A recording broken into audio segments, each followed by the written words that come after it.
Hey guys, it is Friday, the second day of PASIC, and for my Friday drop I figured I would just do a little handheld video walkthrough of our booth. So let's start over here with the stack ring station.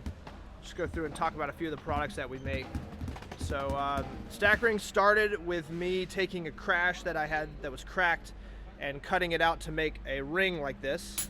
So the first product I made was one of these. I call it the crunch ring, and from there things kind of developed and kind of blew up, and we started making stuff out of steel, and so we have tons of products. I'll go through and just show some of my favorites. Probably our best product, in my opinion, and definitely the one we sell the most of, is called the K-Stack here. K-Stack is a collaboration with Keita Ogawa, an incredible percussionist. It comes on a wooden base that has a little track where you could put it over the rim of your drum. The holes here are compatible with a wood block mount, so you can mount it above. The track allows you to put it on a snare drum, kind of hook it over the edge there, acts as a mute for the drum, and gives you access to a quick little stack sound. We also had an offshoot of that, a different product, but an offshoot called the T-Stack. This has much thicker metal, and it's a much louder product. Kind of chirpy sounding, pretty cool. We have a lot of stuff out of steel, so we got one of the crunch rings out of steel for the snare drum. We have stacker hats, so X hat kind of thing, 8-inch, 10-inch. And then we have the Versa Stack, our version of the 808 clap sound, 12, 14, 16, 20. We also have a bronze version in 12 and 16. The bronze version is much warmer and darker sounding. The silver version, the steel version, cuts a little bit more, is a little bit more crispy.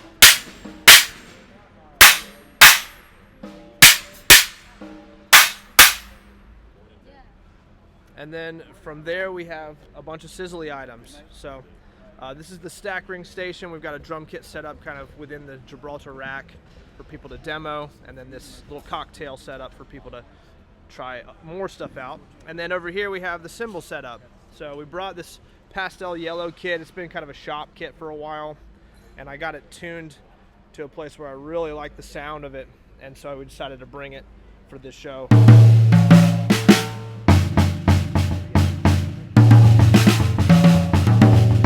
One of the things about PASIC and trade shows in general is all of the drum kits are basically tuned super luddy and low and thuddy, and I always like to bring a jazz kit. It kind of throws people off when they sit behind it because they can't necessarily bury the beater and get the same feel. You're supposed to kind of play off the head to get the resonance, but I love these kinds of sounds in a kit.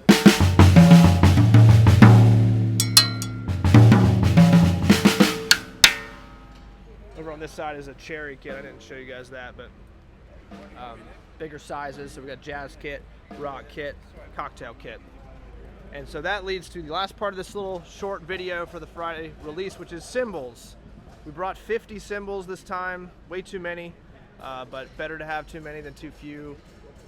And we've already moved a handful or so of them yesterday, but this batch was interesting because I found myself making a lot of these Prism Series hats, or sorry, Prism Series cymbals, which come with brilliant finishes. So the idea with this series is, it started out actually as the Dave King flat ride project I did months back, where I got Dave's flat ride in my shop, and he allowed me to hang on to it for months, and so I got to copy that sound, and the Prism name was what came from those cymbals that I made. And then it's kind of morphed since then into cymbals that are a little bit more like an old vintage cymbal from the K factory, so handmade, hand-formed bells. And we just had a visitor. He's running away now. Chico Domine. I'll have to go over there in a second to show his booth. But yeah, so it's like a dark, hand-formed bell, handmade cymbal that has a brilliant finish. So it's dark sounds, but with a little bit of a brightness to it that's pretty nice. I like this one a lot. This is a 20, I think this is a 20 and a quarter, yeah.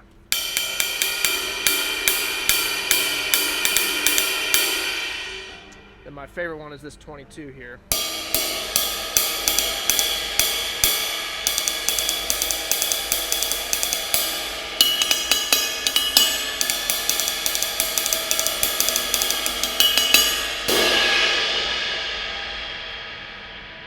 This 20 is also really nice. The thing I noticed is that a lot of these, my cymbals are slowly getting heavier and heavier. So this 20-inch actually weighs 2,151 grams, which is it's hundreds of grams heavier than what I typically make. But it just speaks really, really nicely. It's not harsh or shrill, still warm, and that extra weight, that extra mass really gives you clarity with your stick sound. So you can actually, your sound can translate. It can fit in live settings a lot better.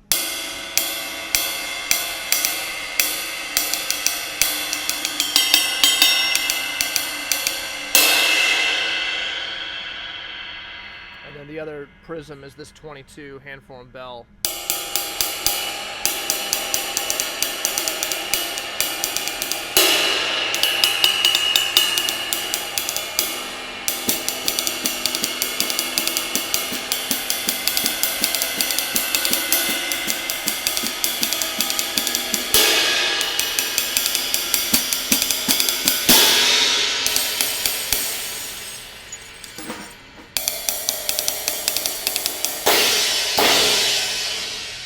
Flats there, and there from there I've got some landmarks that we brought, some tributaries that I really like that we brought, and then a good amount of the Reverie cymbals, which if you don't know are our slightly lower price point cymbals.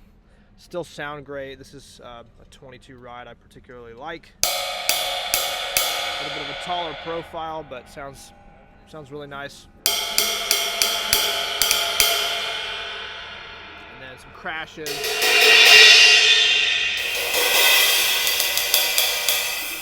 Super dry cymbal.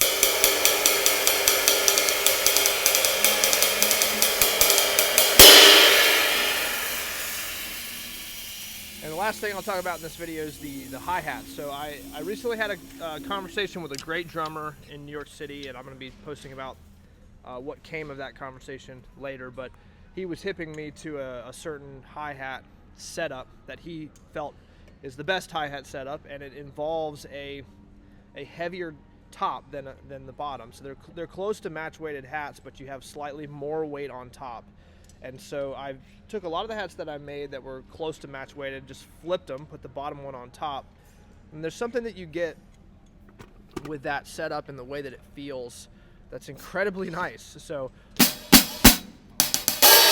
these are some really, really thin 15s.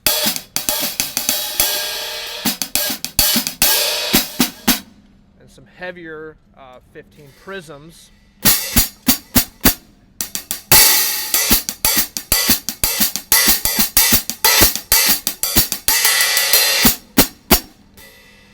And then some landmarks.